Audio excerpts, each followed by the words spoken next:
Out of Roland Garros and a doubt for Wimbledon, we're now for Novak Djokovic. Tennis is among the most grueling, intense and gut-wrenching sports out there, and Novak Djokovic was on the wrong end of a defeat that must rank as one of the most painful of his career. Seemingly on an upward trajectory after finally overcoming a long-term elbow problem, the former world number one came crashing back down to earth at the conclusion of the most pulsating match of the French Open so far. Following a series of positive results in Paris, Djokovic was beaten by a rank outsider.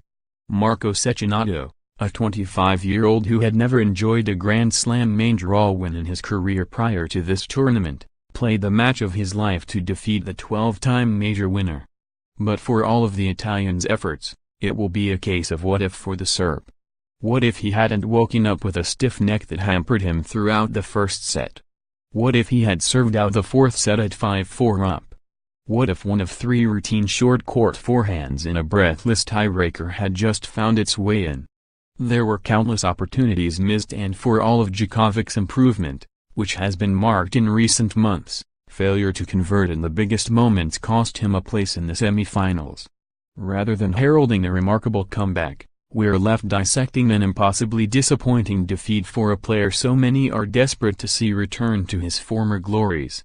The sight of him with his hands clasped together, squatting to the floor and looking towards the skies after missing another glorious chance in the ultimately decisive tiebreak was telling. This was a man whose luck was out. A man who continues to search for answers. A man whose future remains a source of major speculation. Djokovic was in somber mood in the immediate aftermath of a loss he described as a hard one to swallow and wouldn't give much away about his next moves. Will he compete at Wimbledon? I don't know. I don't know if I'm going to play on grass, was the surprising response from the 12-time Grand Slam champion. I don't know what I'm going to do. I just came from the court. Sorry, guys, I can't give you that answer. I cannot give you any answer. When asked how he regroups from such a bitterly disappointing defeat, he simply added, I don't know. I'm just not thinking about tennis at the moment.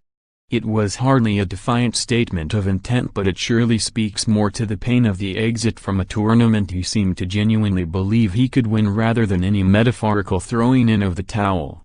Or, at least, let's hope that's the case. One of the first decisions he has to make is whether to continue working with Marian Vida. The 31-year-old recalled the Slovak to his backroom team for the clay court season, though he confirmed their arrangement only lasted until the end of the French Open. Any parting of ways would, to my mind, prove to be a grave error, but with nothing set in stone and a potential knee-jerk reaction very much a possibility, Vida's future remains uncertain. Next is whether to play a warm-up tournament for Wimbledon, assuming he does indeed decide to play on grass.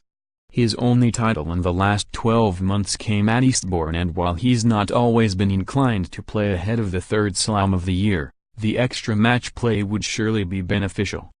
Despite his comments regarding Wimbledon itself, it seems unfathomable that he won't be a part of the action at the All England Club, barring an injury setback. Should he not be involved, it would simply be a great shame.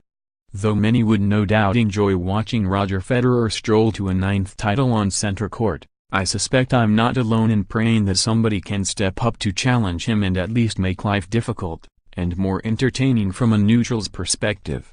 Djokovic remains one of the few players who could realistically do that. Rafael Nadal has been incapable of finding his best form on grass for many years, and two-time champion Andy Murray seems unlikely to be involved in the latter stages, if at all, as he steps up his fitness. There are injury concerns for dangerous grass court players such as Nick Kyrgios, Milos Raonic and Alexander Zverev. Djokovic's absence would be a major blow. He remains the only player to truly have the beating of Federer on grass and Nadal on clay. He arguably reached the highest level ever seen when he battered all in his path to hold all four majors at once, becoming one of just 3 men in history to achieve that feat. And despite this loss, there have been signs that he may yet recover that scarcely believable form. In the immediate aftermath of a defeat to the world number 72 on such a big stage, It would be easy to write him off and to say that all the hard work from the past few months has been undone. That a once great champion has finally fallen after one more knockout punch. But should he get up from the canvas after this crushing mental blow and channel the devastation of the loss into meaningful hard work, the foundations upon which to build are already in place. The tennis is largely there. The fire showed it can still roar. The question remains, though, whether he can pick himself up once more. Andy Murray withdraws from Wimbledon warm-up event. Novak Djokovic casts doubt over Wimbledon participation after French Open exit. Novak Djokovic out of the French Open after shock loss to world number 72 Marco Cecchinato.